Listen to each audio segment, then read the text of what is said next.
Hey guys, welcome back to my channel. I am Lindsay, the housewife historian, and we're going to be talking the Real Housewives of New Jersey today. My live was scheduled for earlier, but something came up and I had to reschedule. So I want to give you guys a second to get into the room. Hopefully that you guys are getting notifications that I am going live. This is why I always tell you guys, make sure you have your notifications on. It's super important.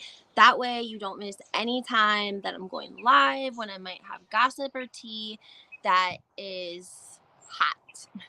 But today we're going to be talking about the Real Housewives of New Jersey. We're going to be talking about OG Teresa Giudice getting married.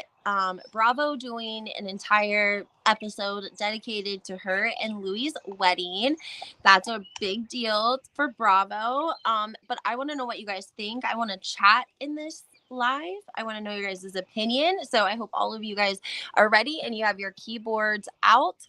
Go ahead and say where you're from, where you're listening from.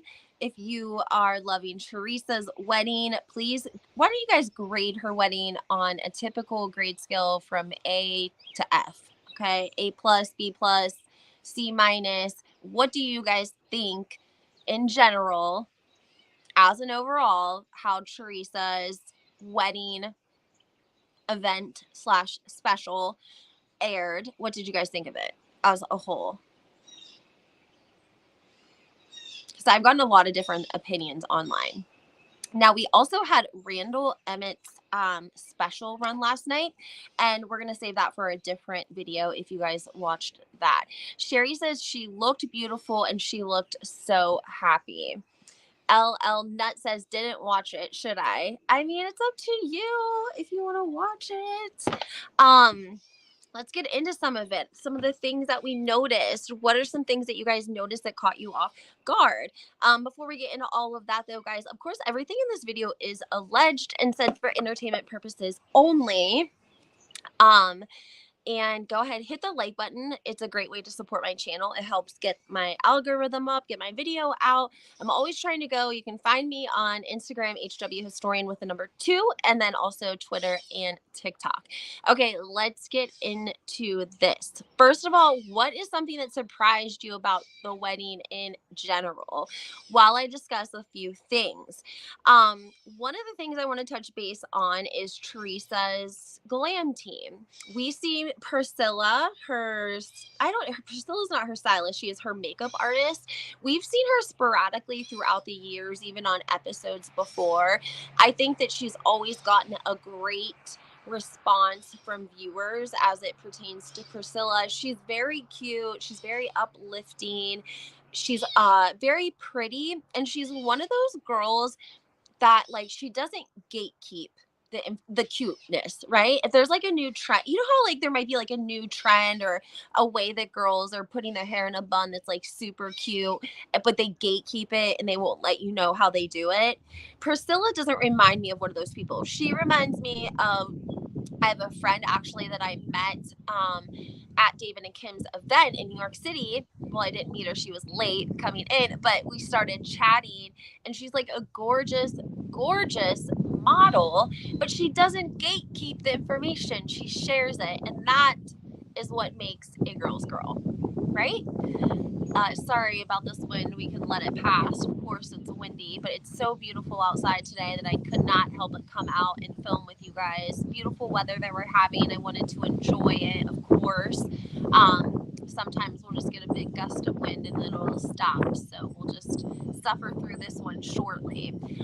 Back to Priscilla. Priscilla also works with Teresa's hairdresser, and I can never say her name correctly. I'm sure that you guys know who I'm talking about. Kim D had mentioned on David's Behind the Velvet Rope that the ladies were hurt because they thought that Teresa would ask them to be part of her bridal party. And we even heard Teresa say last night, I think it might have been in one of her confessionals, she was talking about Priscilla and her hairdresser and how they were her very best dear friends. She didn't give an explanation as to why she still didn't ask them to be part of her bridal party, but she did say that they were best friends, right? We also saw Priscilla the night of Teresa's birthday party. I think I talked with you guys about this. We saw all of the ladies out. She sort of had a girls' night out birthday themed party, which I give kudos for. I like that because you know what? It wasn't a couples. It wasn't like Louis and Teresa had to couple up and go out with a bunch of couples. No, it was Teresa and all of her girlfriends, Dolores, Priscilla, her friend Caroline that owns that boutique. She's very pretty, very lovely. And Jennifer, other ladies that we've seen throughout the years, and they were all there. And Priscilla was like the fun one. You know what I'm saying? Like they were taking video. Jennifer Aiden, I love her this season, by the way. She goes, I'm going live, everybody. Get ready. I'm going live. So she starts going live, and Priscilla gets Teresa up on like a booth. They're like on booths, and everyone's like dancing and having fun. And so Priscilla's like, come on, come on. She gets Teresa up on the booth, and then she gets her a napkin, and Priscilla's got a napkin, and they're waving it in the air and they're having fun. And I'm like, damn, if it weren't for Priscilla, you can tell she's like the fun girl, that she doesn't gatekeep it. So I appreciate that about her, but I don't understand the reasoning between her not being part of the bridal party, because I do think she's been a long time friend. I hope I didn't hide my comments on accident. Oh, shoot. I think I accidentally hit my comments. Let me see if I can change that. Sorry, guys. I just wanted to make sure I didn't stop my... Okay, here we go. Hi, Michelle. Teresa said her girls were upset that Joe Gorga wasn't coming to the wedding. She was very upset about it. Allegedly, she heard from Dolores. There is a extra footage scene that wasn't aired as part of the episode in the conversation between Dolores and Melissa. I think you can find that on all RHONJ facts on Instagram. It's like extra unseen footage, and it's sort of Dolores and Teresa. It's Dolores and Melissa, and I wouldn't say they're going back and forth, but Melissa's really going in. Like she is really, really, really, really going in. Like how just the nonsense. We know the nonsense. I'm sorry, guys. I know everyone has to have their queen. If you're Team Melissa, that's fine. I'm just saying we get the hint of how the conversation went. But it was actually Dolores who had to break the news to Teresa that Joe and Melissa were not coming to the wedding. Another reason that I love Jennifer is that she came in and she was thoughtful enough to bring Teresa a little gift with her parents. It was like a pendant almost for her, and I don't know if she got her something white, something borrowed, something blue, but it just felt like Jennifer slowed down enough out of all of like the chaos and kept the traditional thought of making sure that normally that's something, I don't know if your mother's supposed to do that for you or your mother and your bridesmaids, but regardless, Jennifer went out of her way to try to do something special for Teresa in remembrance of her parents, knowing how much Teresa loves and misses her parents. And it probably landed even better because of the fact that Joe and Melissa were not there and not coming to support her. So I just like to give kudos to Jennifer because I feel like she is a very, very thoughtful person, and she's been a very damn good friend to Teresa. And I would say Teresa needs to hold on to Jennifer because Jennifer has been a very good friend to her. Remember when she had the girls in the Bahamas? She is good to them. Hi, Gloria. I didn't watch it, nor do I plan to watch it. So over Teresa. The pin was gorgeous. It had her parents on it. It was very, very beautiful. Jennifer doesn't skip a beat on those sort of things, and I like that about her. Michelle, did you know Joe and Melissa was doing their own celebration during the wedding? They were posting, yes, actually, Michelle, they were, and I shared those photographs way back when that happened, but this is another reason why you guys should go online and follow me on Instagram and Twitter, because I posted these photos recently because I wanted to remind everyone of the photos. And You can find them on my Instagram page, HW Historian with the number 2. Now, here's a little bit of backstory with the photos. They were photos of Joe and Melissa, allegedly, and like all of Melissa's family, all of them out drinking. They were at somebody's house around the pool. They were taking group photos and saying things like, family for just and they were all posting it, right? It wasn't like just Melissa posted it. Allegedly, it was her, the sister, the other sister, the brother, the cousin's fiance. Like, they were all over the internet, and then all of them had titled it something different, like chosen family. And Joe Gorga said, like, blood doesn't make you family, like these people are my family for life, and yada yada yada. And so when I posted them on Instagram, somebody commented and said, these are never gonna make it into the episode. And lo and behold, this would have been last Tuesday then. They made it into the episode because it was a big deal to be posting that, knowing that Teresa was about to get married. You guys, these people are heartless. When I tell you that they don't have human decency, I'm not joking. I told you when I read the conversation that they sent a woman on Twitter who is currently going through chemotherapy because she has been diagnosed with cancer. She's on Twitter. She's a Teresa fan, but she's not like an extreme Teresa fan. Trust me, she's not extreme. She's just resharing. She's sharing her comments on Twitter, but she's also sharing a little bit about her life. And she shares that she's suffering with cancer right now and she's getting treatment. And don't you know that somebody from the other team started DMing her and telling her basically her life was worth nothing and she should just stop going to her cancer. Don't even bother getting chemotherapy because she doesn't deserve to live anyways. I mean, it was detestable. Okay, like, they don't go like a little bit at you, they go at you 110%, like a bus just hit you and you're like looking around like, what the hell just happened? Because you cannot possibly be that mad about this just average viewer who is on Twitter tweeting her opinion. You're that mad about her opinion? It's like coming down to a time where, like, we're as bloggers and the blogger community, there's things we don't want to talk about, not because we're scared in a way of we're scared, but we're scared in a way of like the headache that it's going to cause to have an enemy of that, magnitude or that caliber after an average person, like myself or whomever. If I wouldn't have had the right contacts, thank God I had the right contacts to get me directly to people that could get that cleared up for me, I don't know what would have happened because Bravo didn't care. Nobody cared. So it's a constant thing that happens with bloggers all the time. I mean, allegedly, it also happened to the girls at All About the Truth. Like, I don't know. I don't want to say 10 years ago, but like so many years ago when they were first kind of new on the scene, allegedly MG's family doxed her on Thanksgiving Day.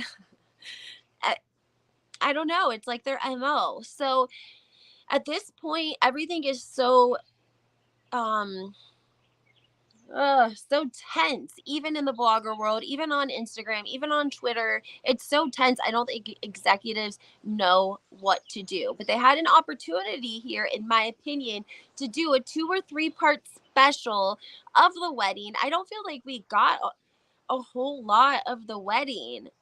Only an hour. I guess because we saw so much of the season leading up into the wedding, and maybe originally the wedding was going to be part of the season, but they decided to make it a special instead of just like an episode, is maybe what happened. Because in my mind, I really thought they were like going to have a separate special for her, like a 3-part special showing like behind the scenes interviews with like the girls, about, their uncle not coming and the brunch afterwards and his family. Like, we just didn't get that. And I was a little surprised. Were you guys surprised? Melissa's family are doing this because they are scared. She's scared. Melissa cannot carry the show, and she is not well-rounded. Her story is a broken record, and she has no friends. They've been wanting her to like bring friends on, and Melissa doesn't have any friends to bring on. That's what ended up happening with Penny. If you guys remember, and you go back to this season when Penny came on allegedly to expose Melissa, Melissa had reached out to her and wanted her to come on the show as her friend because she needed somebody to come on the show. Hey, Camille, my girl. Hey, we're going to do a mini series about her marriage. About whose marriage? Mel was my favorite, but I'm starting to observe her victimizing act and calculated actions. Here's one thing I want to leave with you guys. Do you guys remember when Danielle and Melissa were sitting on the couch in the finale, and Danielle was telling Melissa everything that was said, right? In Melissa's face, you can tell she's mad. But you guys know in the background, Margaret's in the background, she's saying, I keep hearing my name. I keep hearing my name. I'm going to go over there. I'm going to go over there. So from behind, so if I'm Melissa, Margaret's coming up from behind, and she's saying, as she's walking up, what's going on over here? I keep hearing my name.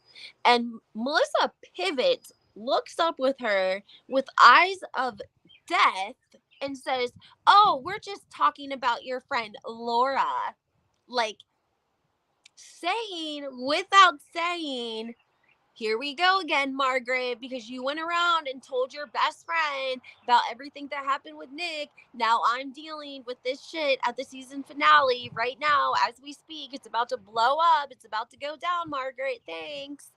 And so what Margaret does to try to help Melissa is cause a distraction. She's like, oh, here, let me cause a distraction. And she starts going crazy, right? So crazy that Melissa's holding her back. Give me a break. Somebody please make a meme about that. If you don't, I'm going to have to literally teach myself how to make a meme, because I need a meme of Melissa holding Margaret back. Okay? I need it. I need that in my life. I feel like that would make me smile. So if anyone can make that happen, I would appreciate it. Hey, Camille, she said I should have typed wedding instead of marriage. Yet Melissa thought she would be invited to the wedding. Melissa was...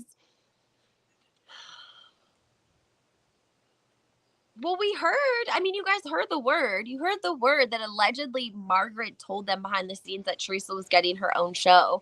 And that's why, allegedly, Joe and Melissa went so hard this year, because they didn't think that they thought Teresa was getting her own show. And did Margaret do that on purpose? Maybe. Did you guys hear Margaret's comments, though, about Amazon, about Danielle's dress being from Amazon? Like, what is her problem?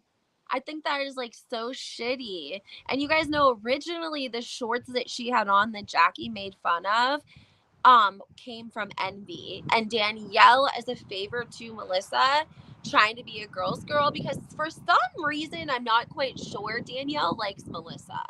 I don't know what it is, but Danielle likes Melissa, and Teresa seems to be okay with that, right? Because I think she knows in the end, as long as Danielle falls in line where she's supposed to, which is behind Jennifer on Teresa's team, that's fine. Go hang out with Melissa and tell her what a great business owner she is with her, 15.5% of Envy. I'm just joking. Yes, I am. Let's see. Melissa's sister tortured Trey. Thank you. Yes, they did, guys. They did. They wanted to be on the show, and they went low and never deserved a spot on the... Yeah, that's 100% true. 1,000% true. They did one on the show. They used to film with Melissa. Actually, Bravo kind of gave them a chance, but then Bravo banned them allegedly because like they were leaking storylines and taking like backdoor endorsement deals. So now, like, on their profiles, they're always like, big sister to Melissa Gorga.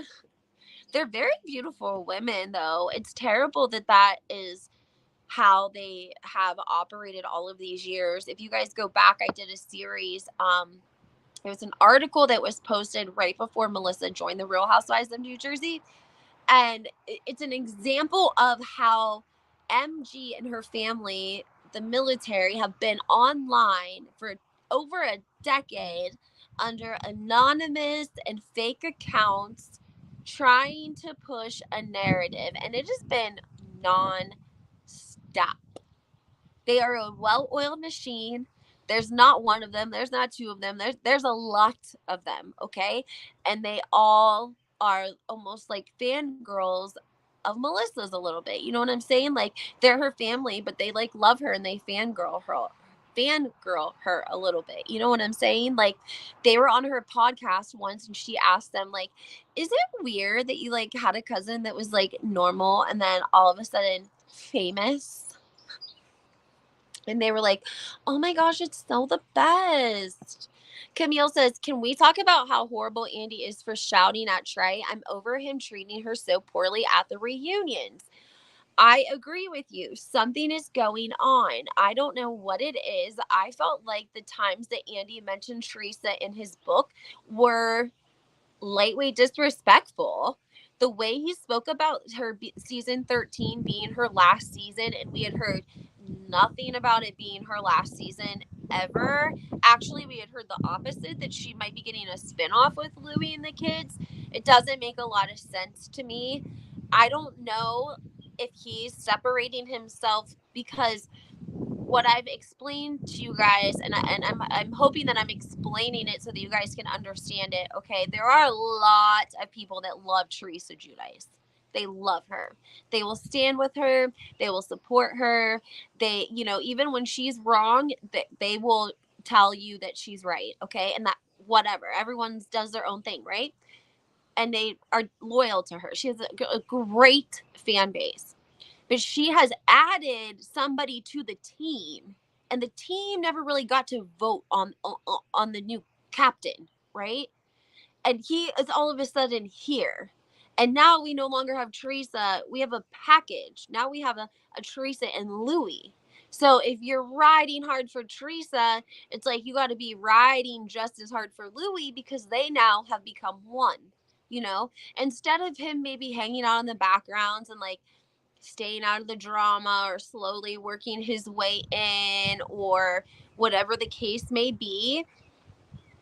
Or like maybe we are getting a completely different side of him because he feels like he's got to be on defense the whole time because of everything that's going on with Teresa and Melissa and producers in their ears. And again, another good reason that he should have sat on the bench for the season, okay?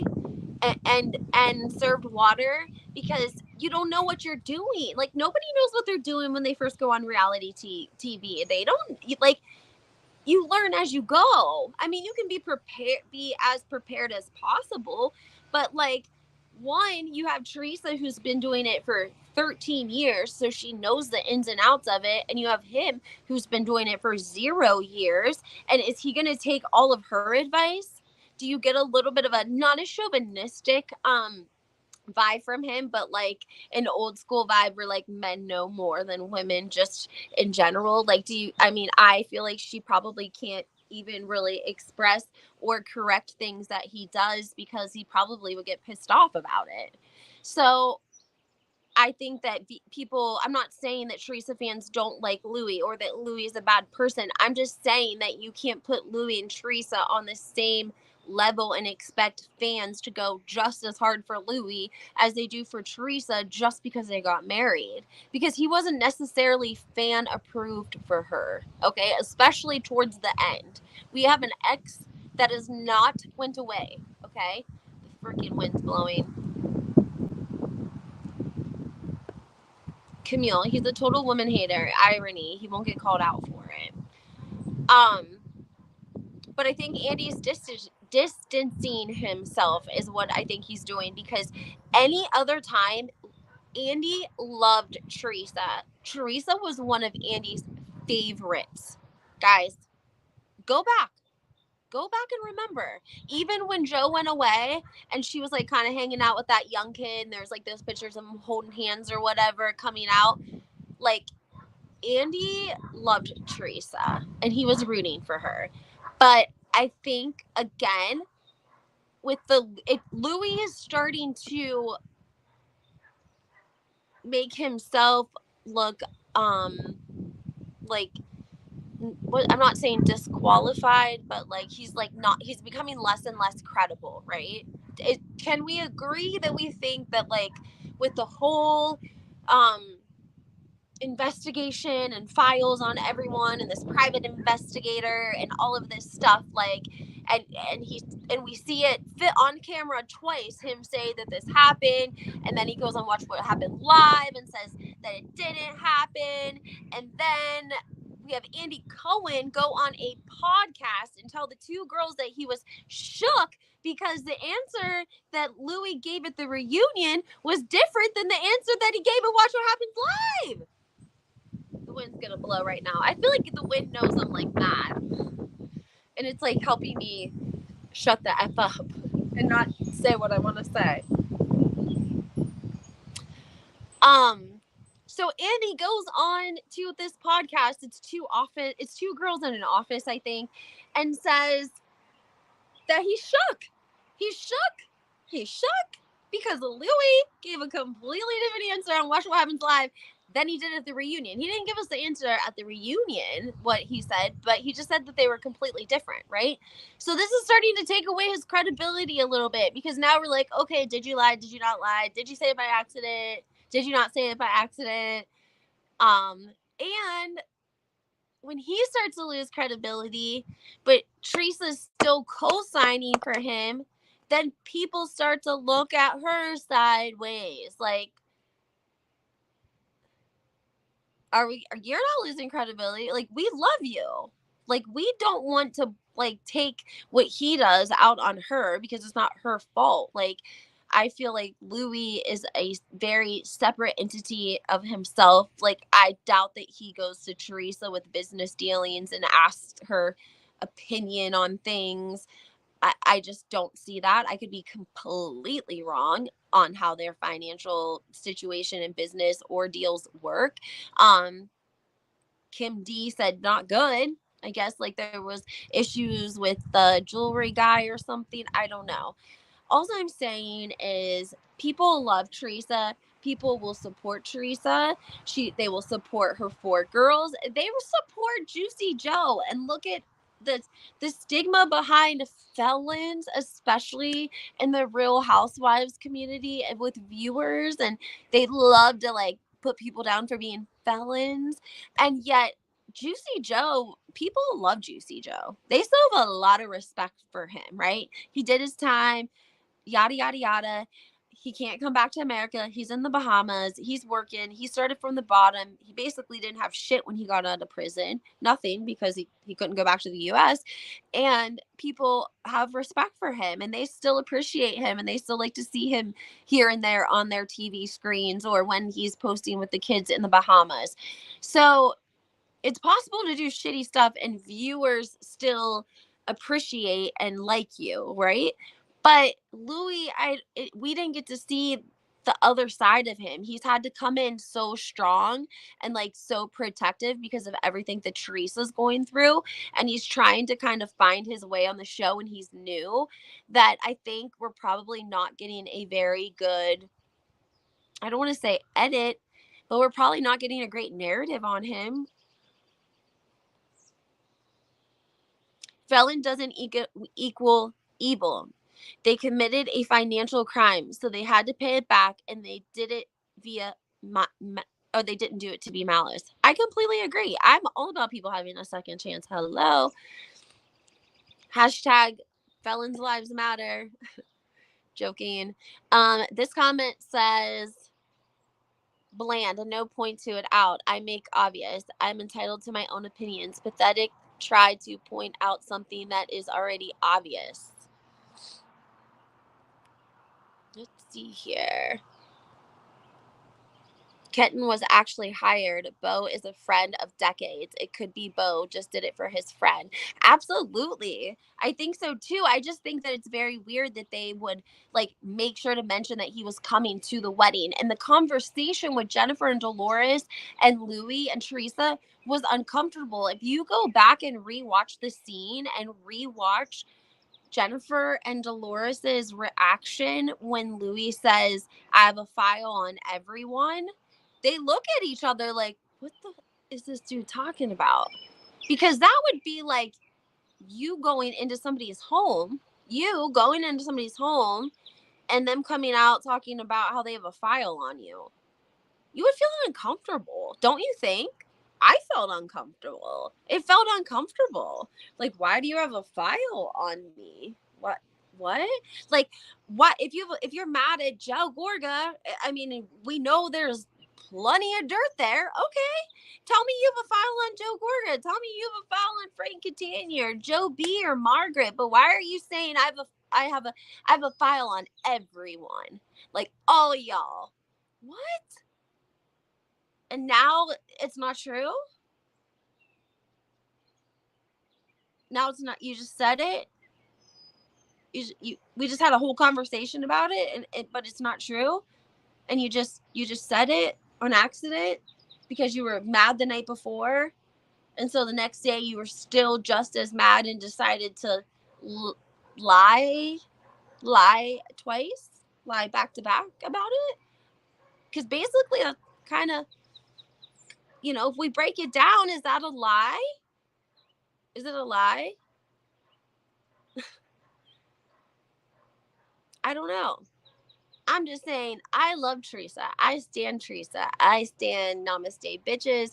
I wish her happiness. I think there's lots and lots and lots of people that love Melissa that still wish Teresa and Louis happiness, because we all know that she has worked her ass off. She deserves it. She came home from prison. Her husband went away. She was taking care of 4 children, and she was paying off thousands and thousands of dollars in restitution, on top of taking care of the mortgage in that mansion that they had built, on top of working. Like, the woman is badass all the way around. She is badass, but for some reason when it comes to men, she sort of falls back into the the same dynamic of what her mom and dad's relationship maybe was, like a little bit more like pleasing. Like, Teresa is very different when she's around the girls versus when she's around like Louis or men. And that's just, I think, how she is in general. But I do feel like she might have been a little bit more like herself when she was around Juicy Joe. I don't know. It's hard to tell because this season has been so tense. Again, we're probably not getting a real good description of the kind of man that Louis really is, because everything's been edited in so many different ways for so many different reasons because of all these different narratives that people have. So it's hard. I hate this. Like, why are you guys coming down my road, y'all? Please. Do you want to dig me an in-ground pool? I really would love an in-ground pool. Please? No? I mean, discount? Just joking. Okay. Also, guys, let's see. Gloria said, oh, hold on. Camille said, Carla, it worked out well. Bland, no need to point it out, make the obvious. I'm entitled to my own opinions. And pathetic to try to paint out of something that is already obvious. I'm not sure what we're talking about. Please, women are happy to kick her when she is down. No one appreciates all that she did alone without complaining. It's kind of sad.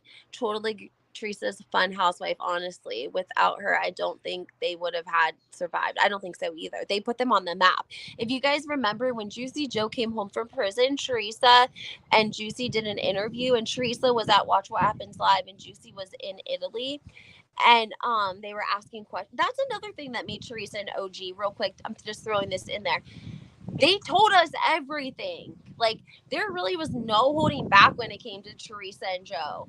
And fans appreciated that because they showed us the highs and the lows, and they showed us times where they were relatable to people just like us. Okay, do you guys remember when Juicy Joe was riding his bike because his license got suspended because he like put this car in a ditch or something? Like, it's hilarious. It's not, but like, he was laughing about it too. But we saw it all, and that's what helps people learn to like relate and love them and wish them well, right? And I was just simply saying, and even Carlos King said this wind, it's like, don't talk about it, doesn't want me to talk about it. I swear, damn. Carlos King said that back in the day when he was a producer on The Real Housewives of New Jersey, that all of the women, Caroline, Jacqueline, Teresa, Dina, all of the women would come running when their husband called. All of them. And I believe that. That's all that really. And if it's wrong, it's wrong. If it's right, it's right. If it's what works, it works. It's whatever. But I'm just saying that, like, I think she still has like a little bit of that in her relationship with Louis. And when viewers see that, they maybe interpret it the wrong way. Does that make sense?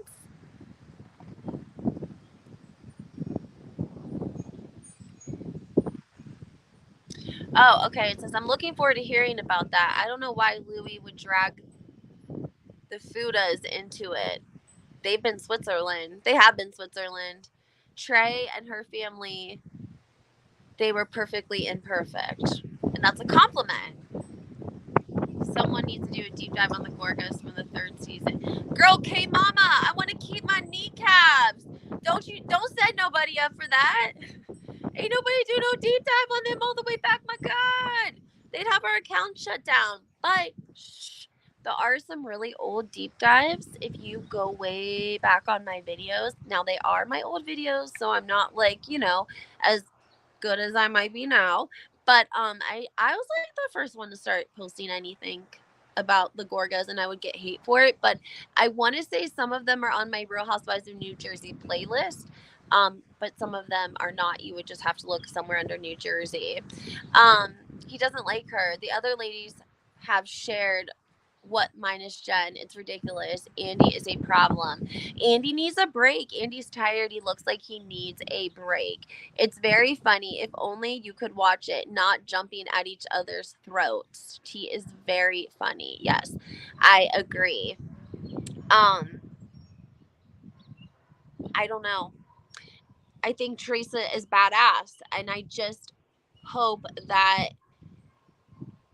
Okay, here's another perspective, guys, right? So she comes home from prison. Her husband goes to prison. She has 4 daughters. She has, how much money in restitution did she owe? Millions. And she still had to keep the house going, make the mortgage on the house, and then take care of whatever dealings Joe Giudice might have had left behind for her. I don't know if there were any. And then she had to take care of the daughters the whole time that he was away, 3 years, right? And then when Juicy Joe goes to get out of prison, he has to deal with deportation. And his option is, we'll deport you and fly you to Italy, or you can go be locked up at an ISIS camp. And from there, you can appeal your deportation and go to court and work the process, but you will be detained at an ISIS center. That's where he went. So after he served his 3 years, he actually served an additional 6 months at the ISIS institution because he was fighting his deportation, which is very, very expensive. And he was not going to win. And so he finally gave up and just went to Italy. And he was there when the pandemic hit, right? And so he's come a long way. He's doing great. But it was a major setback for these people. So let's also consider the fact that what if her family did have something, if they had anything to do, like any sort of contribution to the case that was used against them for the indictments, how could you ever look at them the same again? I mean, it's not like Joe got a year in prison. He got 3 years in prison and he was deported. So he actually did 3.5 years. He was deported to Italy to never come back to the United States again, which means he's not able to attend anything that the girls do, any graduations, any proms, any big moments. He can't be present for any of them right now. He's living in another country. Teresa went away for an entire year. Do you know how humbling that had to be for her, guys? Like, prison is losing all of your dignity, honestly. You are a warden of the state or the federal government. You are known as a number. That's it, right? And it doesn't matter if you're famous. You're going to live the same way as all the other prisoners do.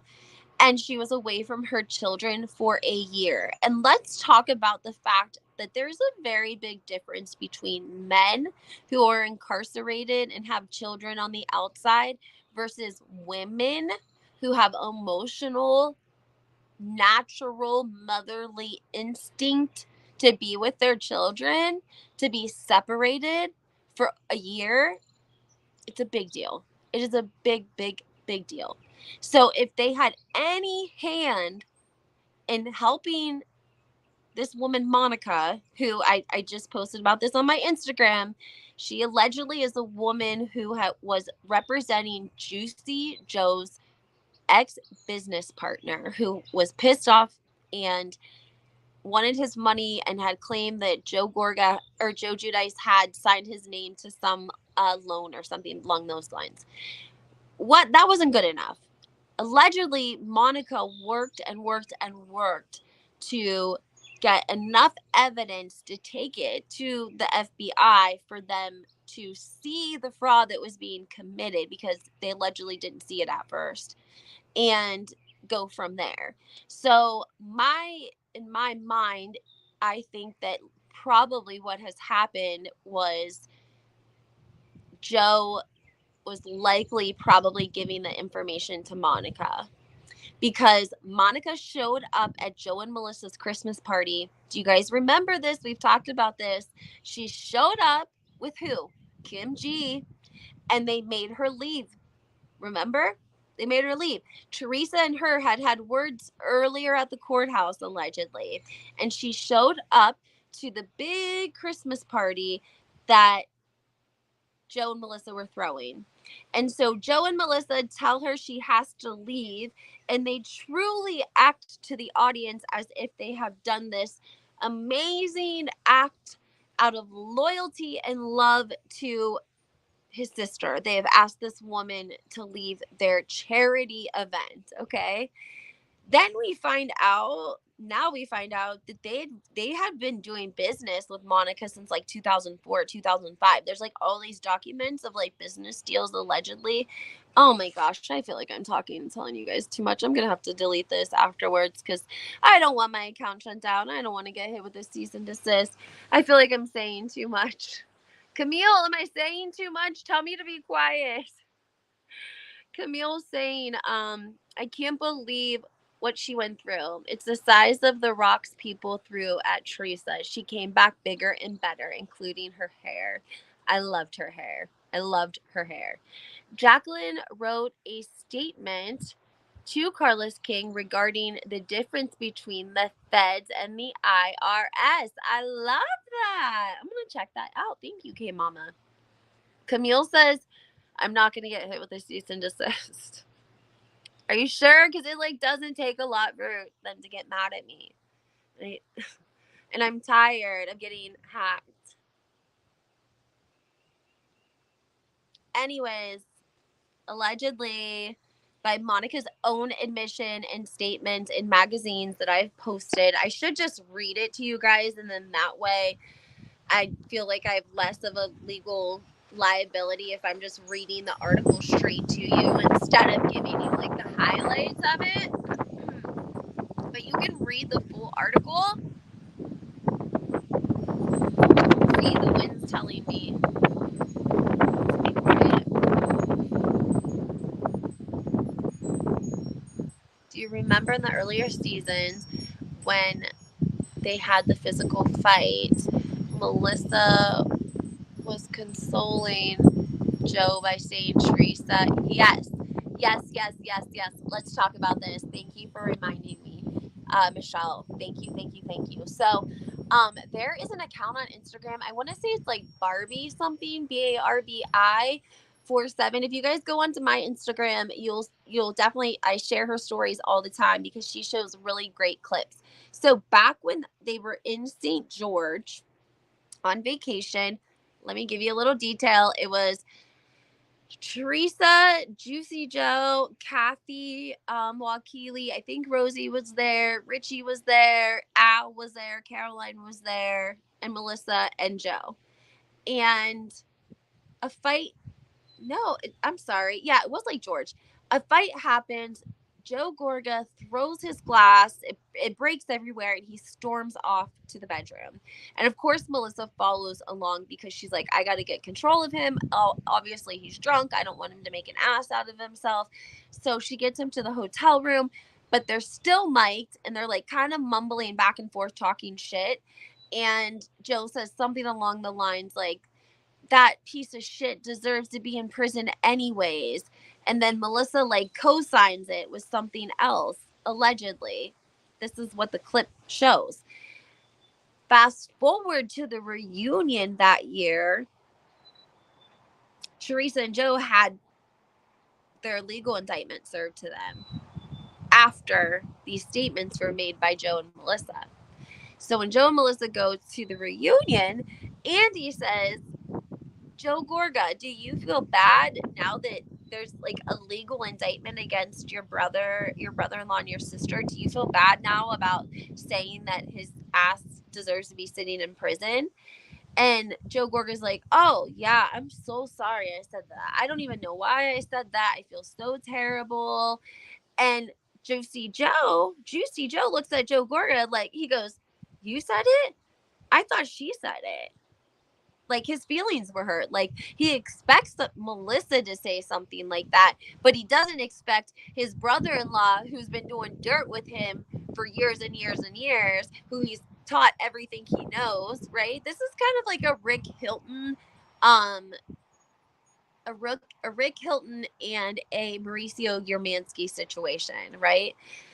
And basically, he taught him everything that he knows in the business. And so Melissa and Joe, back to the reunion, they're like, oh, well, we both kind of said it. We're really sorry. And then production goes to a clip of Melissa saying, we had no idea this was going to happen when we said that. Like, we were just mad, and we are so sorry that we said that, but we had no idea that they were going to get indicted and be in trouble. Well, that's weird, right? And then if you guys go watch I did an audio of a part 1 of Caroline Manzo, and it's not just about her. It's just sort of the background of the Manzos and the relationship between the Giudices and the Gorgas over the years. And I'm coming out with a part 2 as well. I'm trying to talk as PG rated as possible, right? Trying my best. And I might have to take my video inside because I think it's getting louder and louder out here. Let's see here. Let's also talk. Melissa seemed to have it out for Joe Giudice because he knew she was an exotic dancer. Oh, P.S. I almost forgot to tell you guys, this is T. Somebody came forth with their name and commented somewhere, it's making its way around, that they were actually a stripper with Melissa, allegedly. Yeah, it's a comment that she was an exotic dancer with Melissa at some bar somewhere. Mm-hmm. Yep. It was them. They had it in hand. Point blank, period. Yep, Mia. What a Joe Gorga does is trades are extremely abused. It's vile, vulgar, and highly dysfunctional. Completely agree. But moving, I also want, yes, tell us all. Give us the deets. Guys, make sure that you're hitting that like button. Before we get into Margaret, I need y'all to hit that like button. I need you to subscribe to my channel. Turn your notifications on. This is how you're going to get the tea. I come on sporadically and give it to you guys. I don't tease you with clickbait and scheduled broadcast all that bullshit. I just give it to you, okay? Just over here giving it to you. I'm also starting a series called Lindsay's Life Lessons, okay? I get a lot of questions about myself. I'm going inside. I get a lot of questions about myself, and I always feel bad because I'm just one of those people who don't answer questions about myself. I like to talk about other people. No specific reason why. I'm just more of a observer, if you will. Um it's always been my nature to be that way. So, I had to come inside to talk Margaret Josephs. Okay? Seriously, it's that bad, but I have to get something to drink too. So follow me as I get something to drink. Margaret, first of all, she got paid to be there. Can we talk about it? Let's all agree, guys. Margaret got a paycheck to be at the wedding. Did you hear her say she dropped 17 pounds? And that was at the wedding. She left early. She talked about Melissa and Joe the entire time that she was there, which was very awkward. What are you guys thinking? Is Margaret the next to go? Like, what the heck is going on with her? She's losing it. She overplayed her hand. She lied to everyone and said that Teresa was getting her own show. And then, oh, hold on. I want to address this. Hey, Carol. Hey, Carol. I love Carol, by the way. And I always tell you guys, I love everyone has a seat at the table here. We don't all have to have the same opinions. Like, as long as we relay them respectfully, that's all that matters. I love Carol, so I respect her opinion. She's saying, Kenzie, I love you, but I would not believe everything Kim D says. Lately, she has been flip-flopping along with Behind the Velvet Rope. She thought Teresa would kiss up under her. Thank you for that. Like I said, guys, we can always have different opinions. Like, I'm sure everything she says isn't correct. I'm just giving you guys what she did say, and you guys can use your own discretion because you guys see Kim D on the show, or you listen to her on Behind the Velvet Rope, and then you guys can kind of decide if you feel like what she's saying is true and aligns with what you're feeling. It's kind of, just like a different perspective. I try to feel like that's how I think of Kim because she has worked on the show and she does have like a lot of contacts that other people don't have. So I think that her perspective is always really interesting. I do think she was dead on when she said that Danielle was put up by production to come out with the rumor. Like they told her she had to do it, but I think she just timed it. Her timing was so bad. Her timing was so bad. It was so bad. It was so bad. But let's talk Margaret. Also, there's my girl Monica. Hi, Monica. I love Monica. She's one of my good friends too. She was always so sweet to me. Margaret has to go. Terrible woman. Okay, so first of all, I need a meme with with Melissa holding Margaret back from the night of the finale. I need it. I have to have it. And secondly, Margaret was very rude about talking about Melissa the whole time. She was getting paid to be there. She said she lost 17 pounds, and we all know why, obviously. And what else did she do that I thought was, oh, this is what I want to tell you guys. Did you okay, first of all, pause. Does Margaret have something against people who are in Alcoholics Anonymous, like AA, or people that have been on drugs or they're in recovery? Because she did something allegedly a while back that left a really bad taste in my mouth. Okay. So Laura Lee Jensen's husband has been sober for, I think, like 8 years, maybe 8 years. And he posted on Instagram his 8-year coin for, not having drank for 8 years. And for someone who might have been a severe alcoholic, that's quite an achievement. And anyone who's involved in the AA program or has family or friends when I say AA, I mean AA and AHA, like the whole shebang, any of them. And Margaret dogged him on Twitter. She called him a drug addict, like a waste of life, pretty much a wasted piece of life, drug addict, yada, yada, yada. Okay. David Quinn who is the writer of the book, was it Roses and Rose, or Not Everything is Roses and Rose? He was the one. All the housewives were kissing his ass. They were wanted to be in the book. They want to be interviewed. I know you guys know who I'm talking about. He posted his 10-year coin and said, it's been 10 years since I've drank and how much his life has changed, and just gave a story of inspiration. And she was like, oh, lovely. That was beautiful. Yada, yada, yada, yada. And then she sees Jennifer and she decides to call Jennifer out in front of everyone and call her a disheveled drug addict. So Laura Lee Jensen's husband is a no good recovering drug addict. And Jennifer is a down, no good, recovering, not even recovering, just disheveled mother who smokes marijuana and has 5 kids that go to school. Like, what is your problem?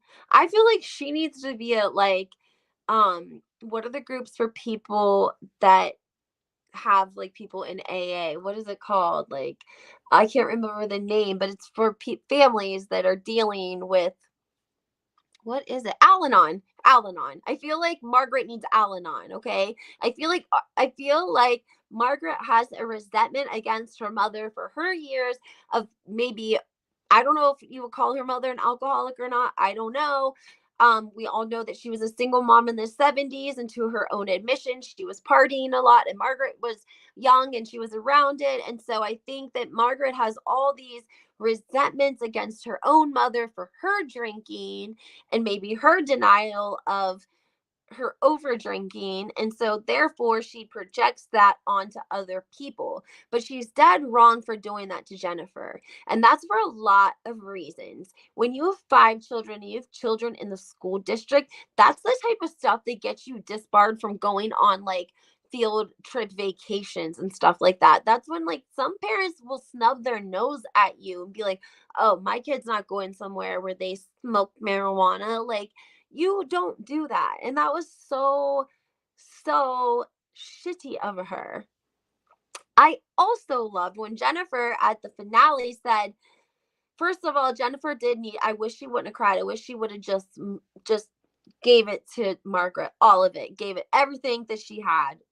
But I think maybe the emotions of the situations took over, or maybe she wanted Bill to comfort her and show her some validation. And so if she showed like really how she felt on the inside, if she was vulnerable about it, then it was an opportunity for him to comfort her and reassure her. And I think that's what he did, exactly what he should have done.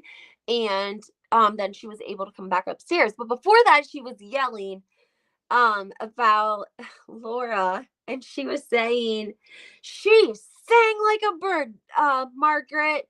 She sang like a bird. She told us everything.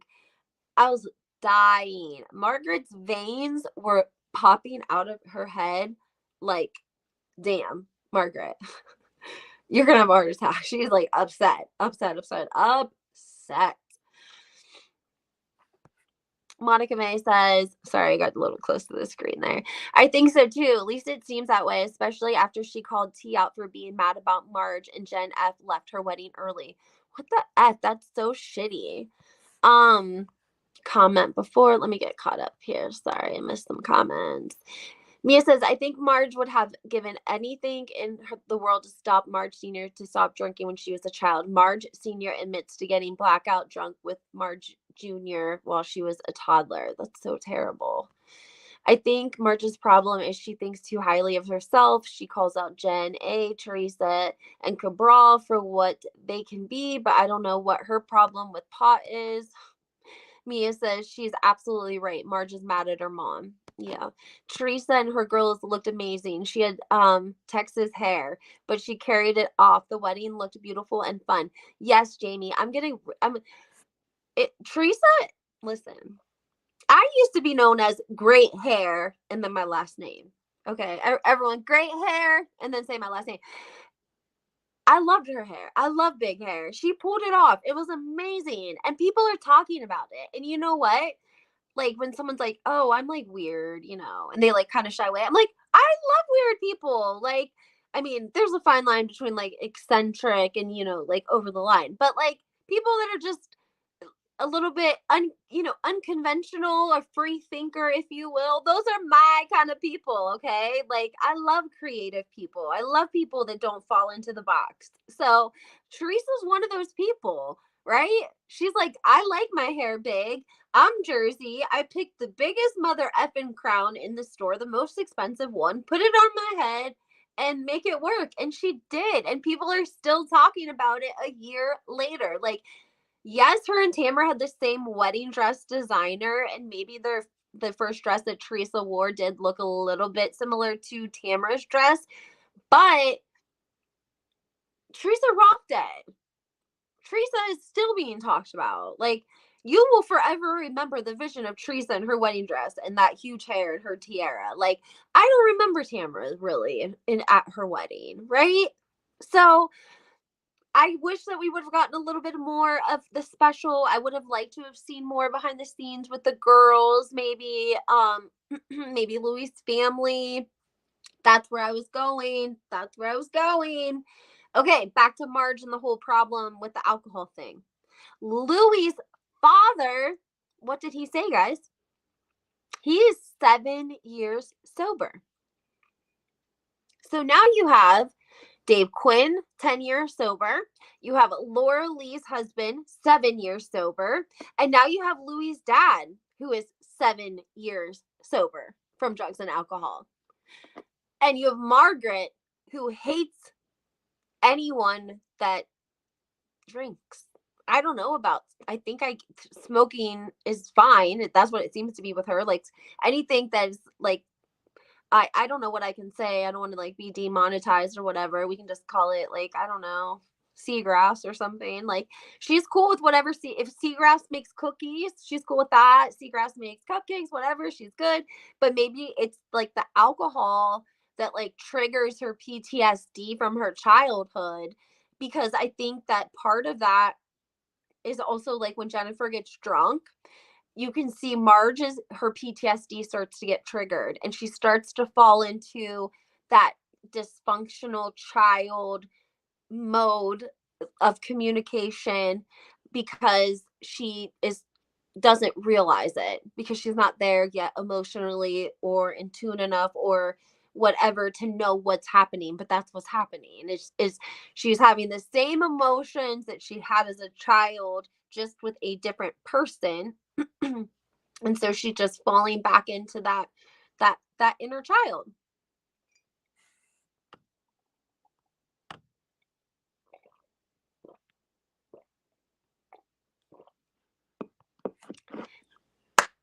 Barbara, 34 years. Congratulations. That is amazing. Amazing.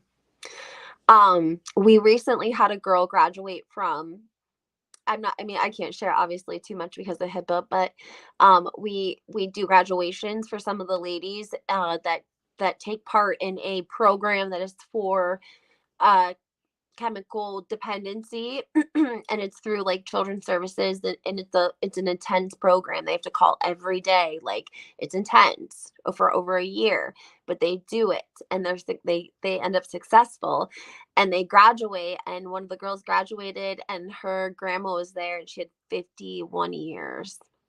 So it was really sweet to see that. Margaret didn't bring her mom. She didn't want to share the spotlight. Don't trust Margaret. Me either. I think she gets jealous of her mom. You're welcome, Barbara. I didn't know Louis' dad is a recovering alcoholic. That's great. Yeah, and Louis said he had to have a lot of therapy because when you have a sick and suffering alcoholic as a father, they're going to project some of their issues onto you that they're dealing with. If alcohol tasted like Doritos or birthday cake, I'd be drunk all the time, but I just like drinking. I don't love that, Mia. Camille says Louis makes sense now, knowing his dad was on the poison. Congrats, Barbara. I agree with you, Camille. I think that that's why he talks like someone who has a experience in like the addiction counseling family function sort of thing. Like I've always said that Louis talks not like a medical profession, but he talks like someone who's been in therapy. He talks like someone who is educated but in experience of circumstances and situations, and not like your average person. Like a lot of men can't hold a conversation to the Louis emotionally. Like I do think that emotionally Louis is very aware. He is strongly, he's very strong mentally, and I think that sometimes that can be a good thing or a bad thing too, right? Because sometimes you end up with really good people who can be free from drugs and alcohol but still have the attributes of an alcoholic, and we call those people like dry drunks, if you will. And sometimes that biggest behavior usually is ego or manipulation, because we've been manipulating for so long that until you're really able to self reflect and acknowledge the manipulation and acknowledge the process that gets you to the manipulation, you can't really stop. And some people like to be there, that's how they are. And so you can be free from drugs and alcohol and still have a lot of character defects that you may or may not need to be mindful of. What did you think of Andy shading Jacqueline Laredo in the reunion trailer? You believe Jacqueline Laredo over your brother? Yes. What? Like, that's what I'm saying. What is Andy talking about? Are you serious? Do you believe Jacqueline over your brother? Yes. Yeah, over, you mean over my brother, the one that has 20 million lawsuits against him right now? Like him? That one that's been lying all season and lied and said my daughter called him and said you need to get a divorce? What? And I'm going to say something else. I bet it wasn't just Jacqueline that told her that, guys. I think it was Jacqueline who confirmed it. Okay? And you want to know something else? Caroline Manzo is basically confirming it too. She went on the Q&A, I told you guys, and was talking about how she was in the room when the phone call to the FBI was made. So, I mean, come on, Andy. 1 + 1 is 2, bro. That's what I'm saying. Like, I don't like when they try to play the audience, because it's like disrespectful to the audience to be like, you can't expect us to believe that. You cannot expect us to believe that. You can't. And that's where like the problem is coming with like Teresa and Louis messing up and all this like private investigator bullshit. Like, you can't expect us to be, it's insulting to think that we're going to believe that. I can't watch Andy on the reunion. He's unprofessional. It's not okay for him to yell at the ladies. He doesn't want to lose his mean girls. I think Andy needs a break. I think he's tired. I think that he needs to take a break. He has 2 kids at home. He runs Watch What Happens Live, all of these different franchises. I'm sure it's very difficult to keep up, but I think that he is so scared that someone's going to take his position. I mean, just like somebody said, like all of the entries of Andy Cohen, like talking about the housewives and kind of plotting on Teresa, her last season, talking to Caroline on the phone, the whole thing, like someone was like, wow, who would want Andy Cohen as their boss? Like, that's kind of shitty, don't you think? Like, I mean, kind of trying to find someone to take her down almost. Like, who wants a boss like that? So maybe Andy Cohen's bosses are like that. And because that's how he works, he's scared to step away because he's scared that they're going to do to him what he's been doing to housewives for years and years. But give some of the smaller franchises away to somebody else. Like, they're taking Miami on and they're going to ruin it. Miami's balling on Peacock. And part of the reason it's balling on Peacock is because we get 4 episodes as soon as the season hits. Like, Bravo is like either being cheap, like they don't want to pay for their new updates with the women in the beginning. Atlanta had to pay for their own promo pictures last year. We get no promo of Atlanta ever from Bravo. When the other ladies are getting ready, the seasons to start, we see promo, we see them on different podcasts, we see them all over the place. And when it's time for Atlanta, Bravo's crickets. Crickets.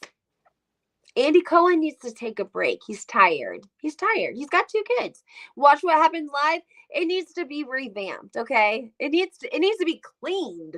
It looks dirty in there. I don't know about Jacqueline. She kind of looks desperate, but the movie I'll talk about what Melissa and Joe have said in the past, the more I lean towards them being the ones who sold Joe and Teresa out. So here's the thing I was trying to say. It wasn't just one person, right? So the woman, Monica, allegedly, she was putting together a case to take to the FBI, right? Because she was representing Juicy Joe's ex-business partner. Joe, the brother, was probably giving her intel on things that were happening because Juicy Joe trusted Joe Gorga. So when they were making business moves, even if the business moves were not legitimate, I'm sure that Joe Gorga knew some of the dirt that Juicy Joe was doing. And so what he did was he took that dirt and he gave it to Monica to add to everything else that she had so that she could take it to the FBI and basically hand them a case on Teresa and Joe Giudice. That is what happened. Did he call the FBI directly and say, this is the situation, yada, yada, yada? Probably. But that doesn't mean that everything was taken care of right then and there. It was a process. Allegedly, there was a recording. Like, he recorded Juicy Joe. Okay?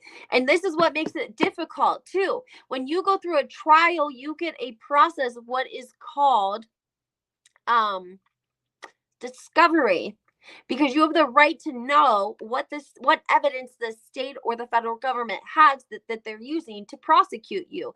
And usually in that discovery, if anyone has done anything to you, usually it's in the discovery, But if Monica was the one who was taking statements and collecting information on, Joe Gorga could have given them information on the banks, like where the mortgages were through, the amount, those sort of things. Like, that is the information she would have probably needed to find out what all was going on.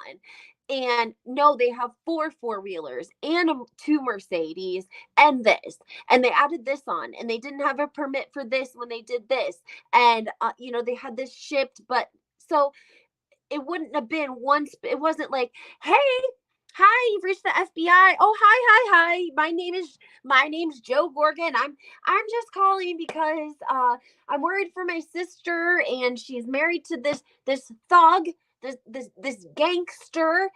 He's not even a citizen. And so yeah, I'm scared, and I think he's doing illegal stuff in the mortgage, and I just thought you guys should know. And here's their address. Have a great day. That's not how it went. And we also have to remember, during this time, there were a lot of people taking advantage of the mortgage market. That's why the market crashed, because lenders were giving people bigger loans and letting them buy bigger houses than they actually could afford. Okay? Yes, Joe and Teresa did things they shouldn't have done, but I'm just saying it was like a whole thing. That's why I think that it took Monica a long time to find the fraudulent activity and record it to be able to expose it. It wasn't easy. She needed help. She needed information. She needed birth dates, social security numbers, friends of. She would have needed all sorts of information to be able to obtain financial information like that. Yo-Yo says, well, Andy's demeanor and behavior towards Teresa, it seems they're going to edit the show in the Gorga's favor. He yelled at Teresa as if he was Oh, shoot. He yelled at Teresa as if he was Joe's spouse and defending him in a reunion trailer. I mean, I think it's going to be shameful. It's going to be shameful.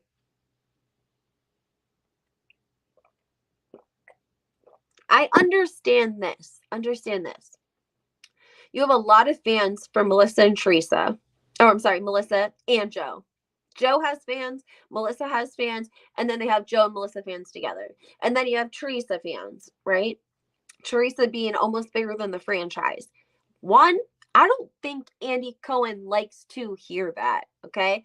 I think that makes him feel very, very threatened. He doesn't want to hear that Teresa's bigger than the franchise, guys. I'm sorry. And so when people do it online, and I know it's a compliment to her, I think it makes her a target when they do that because they don't want her to be bigger than the franchise. And they certainly don't want her thinking that she's bigger than the franchise. But my point is I think if they get rid of one or the other, they're worried about the fan base they're going to lose. I bet Margaret has something on Andy. Probably. I mean, she was texting him when Melissa was on Watch What Happens Live. That happened. Tell me, because I'm pretty sure that like Watch What Happens Live isn't happening right at that very moment. So, right? I mean, Watch What Happens Live is recorded like a day earlier, isn't it? Or 6 hours earlier. So where was Margaret watching from? The green room? Was Margaret in the green room? Come on, guys. I'm telling you, they keep playing us. They are playing us. Where was Margaret? Why was she texting up-to-date information with Melissa and Andy on Watch What Happens Live when it's not recorded directly afterwards? Can somebody answer it? Yo, they filmed it the night before. Thank you so much for verifying it. So where was Margaret? In the green room. I'm doing a TikTok on that. Nobody better steal that either. Let me do my TikTok on it before you do. That's why the polls are rigged.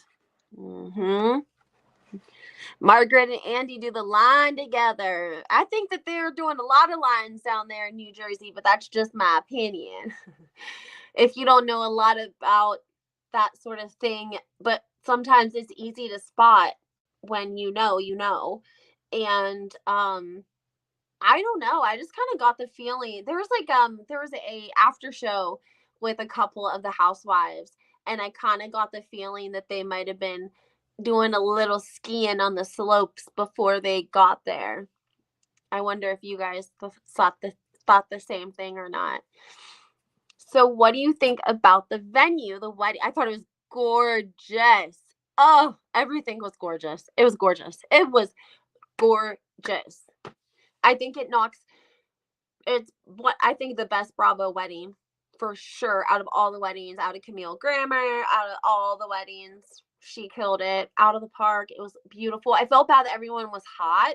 I wish that they would have had like fans or something set up somewhere fancy to keep people cool, because that can be very uncomfortable in the sun if you don't have any shade. There didn't really look to be any shade. It was very beautiful, but it was very, very, very hot. We need to do our own polls. You're right, Yo-Yo. I should start doing that. I agree. At first they were fun, but Joe's angry all the time. I noticed the guys are divided too. They are. I know, Jamie. I talk about it all the time. That's why they called Joe Gorga Josephina. He's a drama queen. Oh, the wedding was amazing. It was.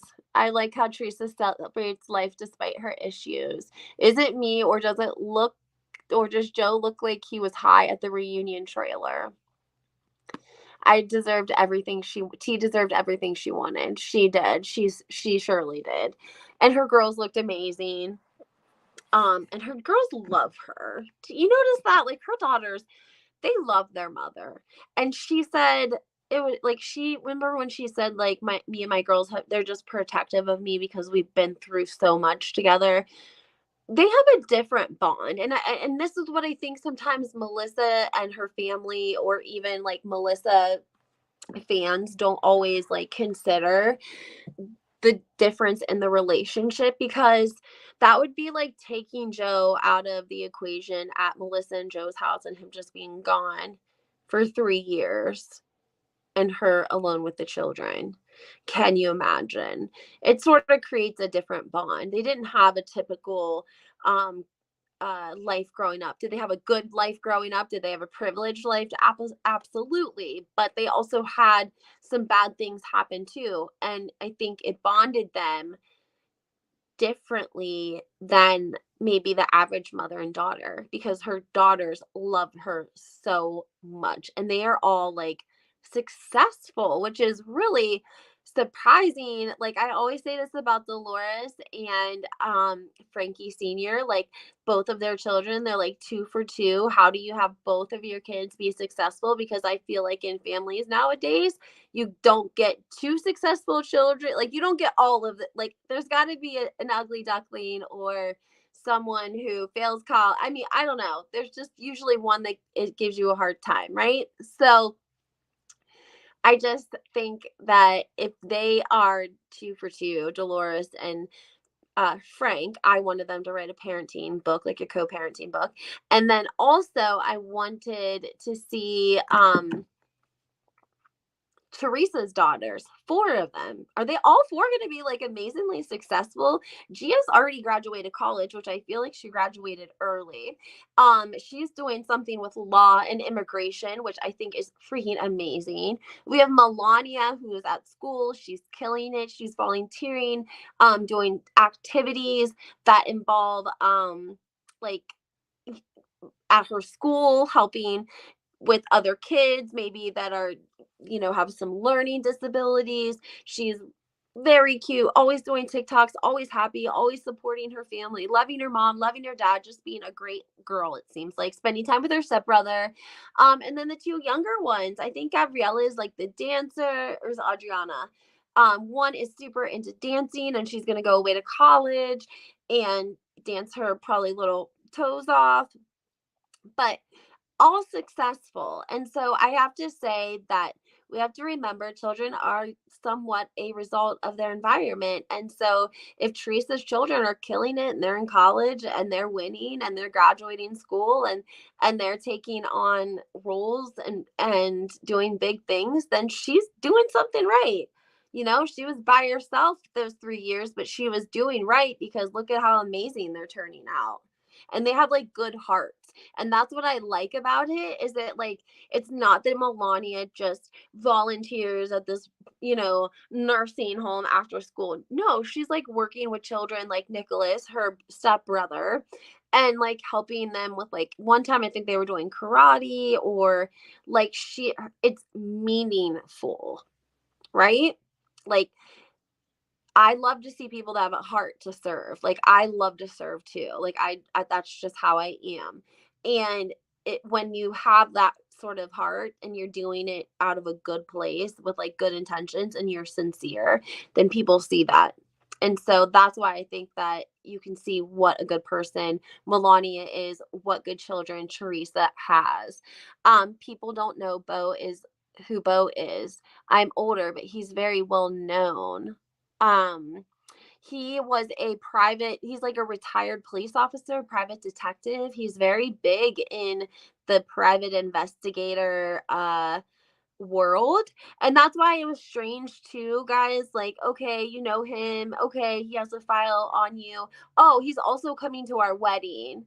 But we just made the rest of it up.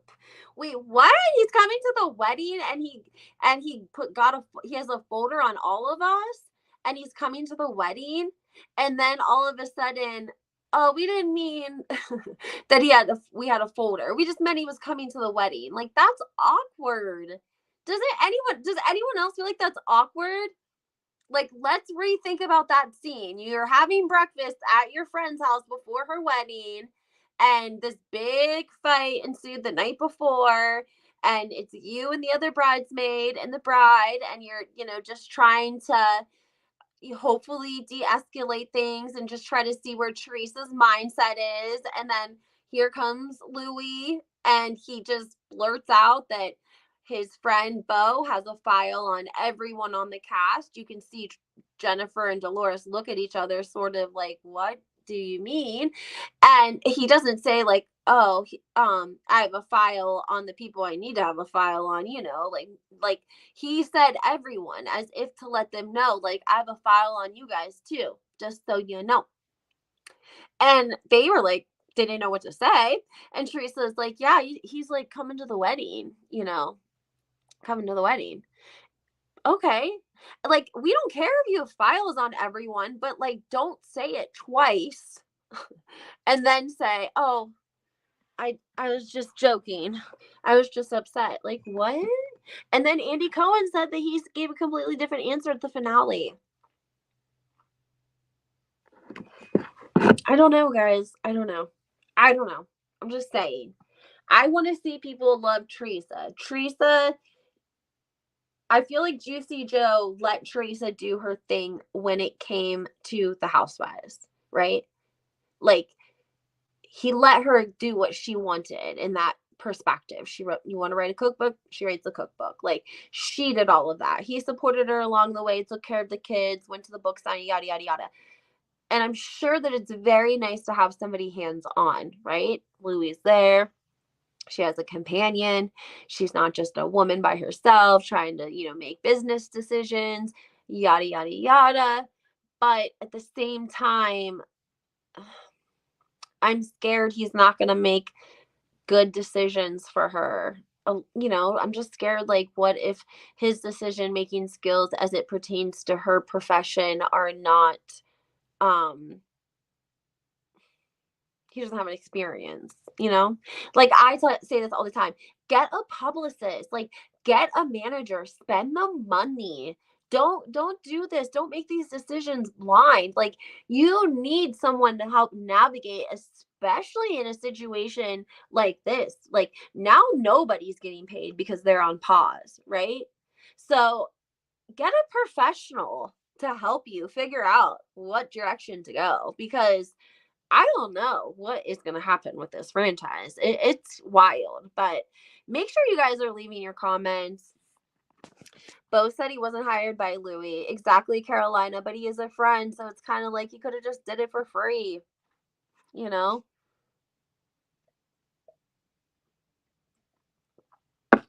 since he's a friend, he would lie for him easier.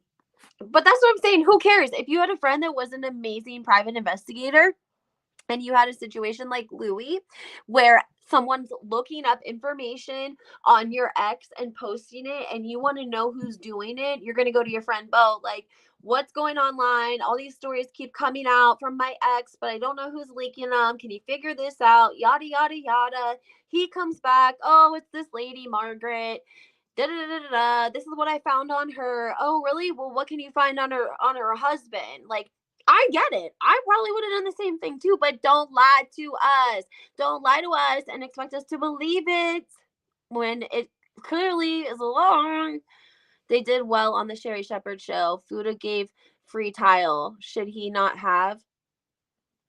Fuda gave free tile. Should he not have? I mean, I guess it depends on how much he gave. I guess it would depend on if she's going to come back next season. I mean, at least she got cast for the show. Like, Melissa needed a friend though. That's what I'm saying. Like, she probably could have got away just being like, I'm gonna co-sign everything you say, Melissa, okay? And Melissa was like, okay. And that's exactly what's happened. And that's why they did an after show together. And everything that Melissa says, Rachel co-signs. Remember? Melissa's like, oh yeah, I thought I bought an outfit. Or a little Rachel's like, you bought it. And Melissa's like, oh yeah, I did. I don't remember. You paid $25 for it. Melissa's like, oh, were you there? No, I was on the phone with you. Oh, okay.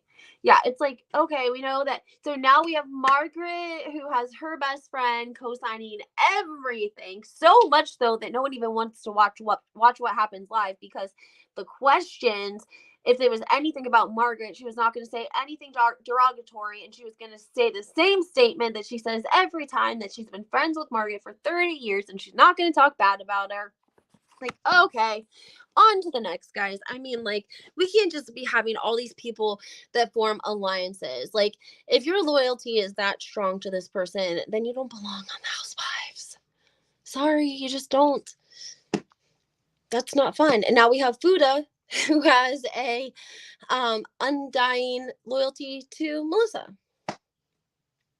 Great. But more importantly, guys, make sure that you hit that like button. There's about 60 some of you guys in here. I have to hop off and go to work, but I hope you guys have a great day. I'm also posting, I told you that I was starting this little thing called like Lindsay's Life Lessons, because I get a lot of questions about myself and things that are going on or transpiring. And so you guys can ask me questions. You guys can email me. I'll put it in the comments. But it's housewifehistorian2022@gmail.com, or you can DM me on Instagram, HWHistorian. But basically, I'm just going to be talking a lot about life and just a lot about different things and a little bit more about myself. So the initial one that I'm going to upload is very personal, because I've like been dealing with a lot the last couple of weeks. And then I got some really bad news. So it's a little bit, maybe a tearjerker. So if you're feeling good today, don't listen to that video today. I haven't uploaded it yet. And I'll let you know when I do. It's going to be today or tonight. But if you're feeling good, it'll be a little bit of a tearjerker. So, all right, guys, thank you so much. I hope you guys have a great day. Bye.